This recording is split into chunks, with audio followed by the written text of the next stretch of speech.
চলে এসেছি বন্ধুদল স্পোর্টিং ক্লাবের খুঁটি পুজোতে এবং সকাল থেকেই বিভিন্ন জায়গায় খুঁটি পুজো চলছে।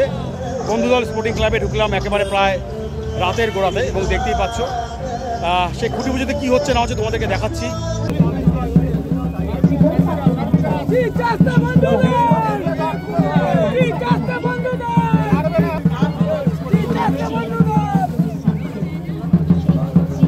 দেখো ফানুস সরানো হচ্ছে এই মুহূর্তে বন্ধুদল স্পোর্টিং ক্লাবের পক্ষ থেকে।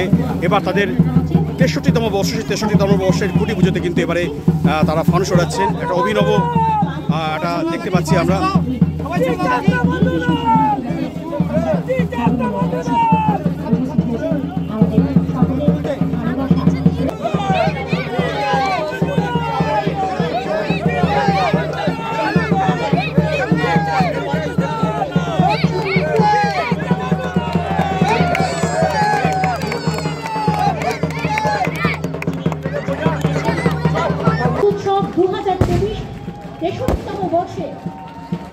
মাটির টানে মাসুদ চন্দ্র ঘোষ মহাশয় এবং বন্ধুদল স্পোর্টিং ক্লাবের পক্ষ থেকে আমাদের প্রিয় বিধায়ক শ্রীমতী শান্তিকা ব্যানার্জিকে আরও একটাকে বরণ করে নেব। মাননীয় বিধায়ক শ্রীমতী কাবেরী ঘোষ, একটি রঙিন পুষ্পস্তবক হরেক রকমের রয়েছে ফুল। এটা যে একটা এক্সপ্লোর করা সেই দিক থেকে বলছি যে হাম কিসি সে কাম নাহি, এরকম একটা চলে। এনার পুজো বলে ওনাকে বলে তুই আমায়, আমিও তো একজন শিল্পী, তাই সেই পয়েন্ট অফ ভিউ থেকে বললাম এই কম্পিটিশনটা থাক। এবং এই বছর আমি যেভাবে পুজো কাটাবো বলে মনে হচ্ছে আমার এখনও, সত্যি এটা আমার জন্যও নতুন একটা এক্সপিরিয়েন্স হবে। কারণ আমি আমার যে প্রফেশন সেই প্রফেশনের একটা লিমিট আছে। মানে আমি বলছি যে এইভাবে পুজোতে সবার সাথে ঘুরে বেড়ানো,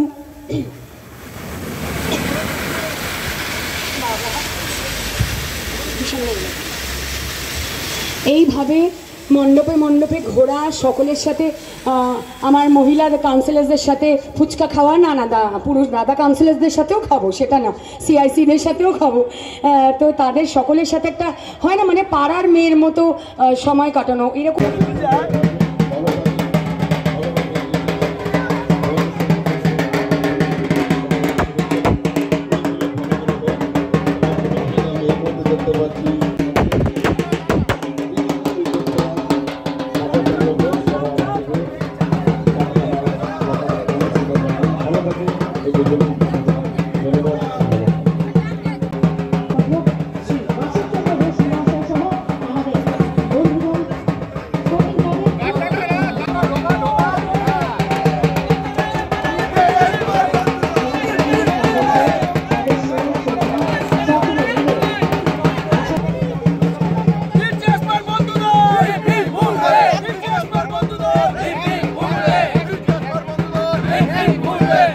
কেমন লাগছে এই 63তম বর্ষে, কেমন লাগছে তোমাদের? এই যে সবচেয়ে বড় কথা যে এই আপনারা সবাই এসছেন, শুধু ফোনে বলেছি আপনারা এসছেন, এই যে বন্ধুদলকে ভালোবাসেন, এই সমস্ত প্রত্যেককে আন্তরিকভাবে শুভেচ্ছা জানাচ্ছি।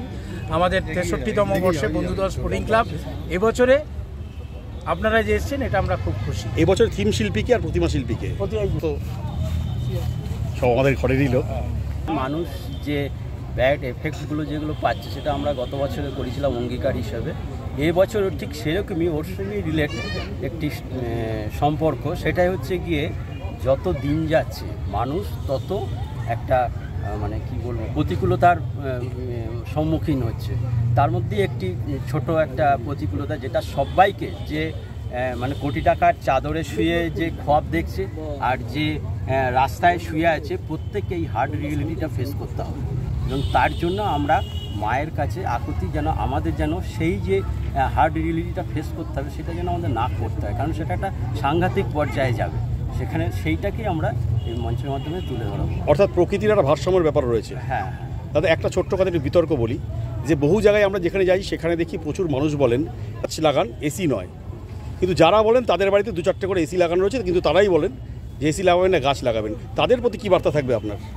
আমার মনে হয় আমরাও যেটা দেখছি সোশ্যাল মিডিয়া থেকে শুরু করে হোয়াটসঅ্যাপ গ্রুপ থেকে শুরু করে সব জায়গাতে যে পরিমাণ বলা হয়, সেই পরিমাণ যদি আমরা কাজটা করতাম তাহলে দেখা যেত যে আমাদেরকে আর বলতে হতো না।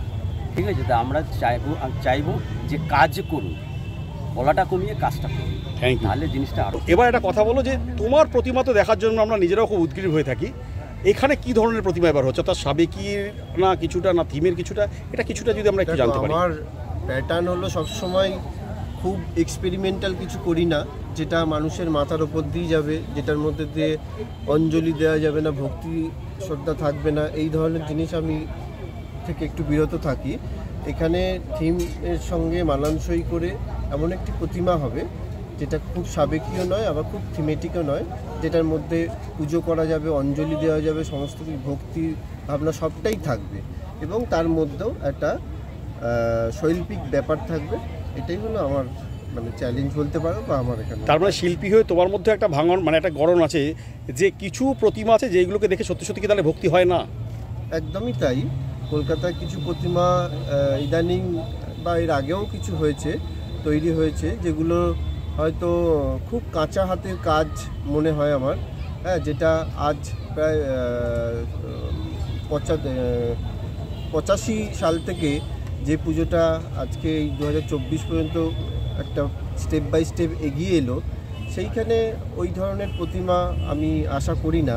কারণ আজকে যখন বিশ্বজনীন হয়েছে পুজো, তা ঠাকুরও সেই ধরনেরই হওয়া উচিত, এবং সবার জন্য মা দুর্গা হওয়া উচিত। দর্শকের জন্য কি কি বার্তা থাকে? দর্শকের জন্য যেটা বলবো যে এই পুজো বিশেষ করে খুব ভালো একটি পুজো, এবং লোকেশানটাও খুব সুন্দর, স্মৃতির মোড়ের একদম কাছে। আপনারা আসবেন, এসে মানে দেখবেন, আপনারা নিরাশ হবেন না, এবং সুন্দর একটা কাজ উপস্থাপনা করতে যাচ্ছি আমরা দুজনে মিলে, এটুকুই বলতে পারি। কটা ঠাকুর করছে, এটা প্রত্যেকের প্রশ্ন। আমাদের সাবস্ক্রাইবার প্রশ্ন করে যে পরিমলদার এবার কটা? না, এবার আমি ঠাকুরের সংখ্যা কমিয়ে দিয়েছি, হ্যাঁ, এবার ওই খুব বেশি হলে 18 থেকে 20টা, হ্যাঁ, যেটা প্রায় 27-28টায় পৌঁছে গেছিলো, অতটা করব না। না, ব্যাপার হলো দেখো, কাজের কোয়ালিটি খুব ভালো করতে গেলে আমাকে সংখ্যা একটু কথা হলো কমাতেই থিম হবে। শিল্পী পুলক ঘোষাল এবং প্রতিমা শিল্পী পরিমল পালের সাথে, এবং আমরা শুনলাম তারা কি বললেন। এবার আসুন একটু বাসববাবুর সাথে কিন্তু কথা বলে নিই। আচ্ছা, প্রথমেই একটা কথা, এখানে এত পুজো হয় এবং প্রত্যেকটা পুজোই বলে আমায় দেখ আমায় দেখ, কোথাও একটা আক্ষেপ হয় যে এশিয়ান পেন্টস এখনো কেন ঢুকছে না? এটাই তো ব্যাপার, একটা এশিয়ান পেন্টস মানে একটা অস্কার, হ্যাঁ। এই অস্কারটা বড়নগরের বুকে আনতে পারছি না, এটা আমাদের ব্যর্থতা। কিন্তু বড়নগরে যে পুজো হয়, প্রায় 8-10টা বড় পুজো হয়, এবং ভালো ভালো পুজো, বড় পুজো তো না, মানে ভালো পুজো হয়। সেই পুজোটায় লক্ষ লক্ষ মানুষ আসে। আমি দেখেছি আগের বছরে দশমীর দিন দেখেছি বড় বড় পুজো, যে লোক হয় সেটা কিন্তু বন্ধুদলে হয়, এবং বড়নগরে সেই মানুষের ঢল নাবে। তা অস্কার পেলে আমাদের সকলেরই ভালো লাগবে। আমি চেষ্টা করব, আপনারা সবাই ব্লগার আছেন বলবেন, কিন্তু আমি সায়ন্তিকা ম্যাডামকেও বলেছি যে অস্কারটার জন্য চেষ্টা করতে হবে। কিন্তু এই অস্কারকে ছাপিয়েও যখন লক্ষ লক্ষ মানুষের ঢল হয় তখন কি মনে হয়? আমাদের ভীষণ আনন্দ হয়, এই যে মানুষের অস্কার, লক্ষ লক্ষ মানুষ, তাদের যে আশীর্বাদ এবং তাদের যে ঢল নাবে, বিশাল ব্যাপার, এটা বিরাট তৃপ্তির ব্যাপার। বন্ধুদল স্পোর্টিং ক্লাবের 63তম বর্ষের খুঁটি পুজোতে আমরা হাজির হয়েছিলাম এবং দেখলাম সত্যি এক জাঁকজমকপূর্ণ খুঁটি পুজো, ফানুস ওড়ানো, সব কিছুই দেখলাম। সব মিলিয়ে খুঁটি পুজো কিন্তু শুধু এখন আর খুঁটি পুজোর মধ্যে সীমাবদ্ধ নেই, খুঁটি পুজোও কোথাও একটা উৎসবের আকার ধারণ করেছে, এবং বন্ধুদল স্পোর্টিং ক্লাবে আমরা সেই কিন্তু একটা ছোটোখাটো উৎসবের চেহারা দেখতে পেলাম। তাহলে কেমন লাগলো আজকে তোমাদের ব্লগটা অতি অবশ্যই জানাতে ভুলো না। আমি এই মুহূর্তে বিদায় নিচ্ছি বন্ধুদল স্পোর্টিং ক্লাবের, অর্থাৎ সিথির মোড়ে যে সার্কাস ময়দান, সেই বন্ধুদল স্পোর্টিং ক্লাবের খুঁটি পুজোর প্রাঙ্গণ থেকে। তোমার সাথে দেখা হবে আবার অন্য কোনো জায়গায়, অন্য কোনো ব্লগে। ততক্ষণ টাটা, বাই বাই, ভালো থেকো, সুস্থ থেকো, আর আমার চ্যানেল রটকুত্রমণের সাথে থেকো।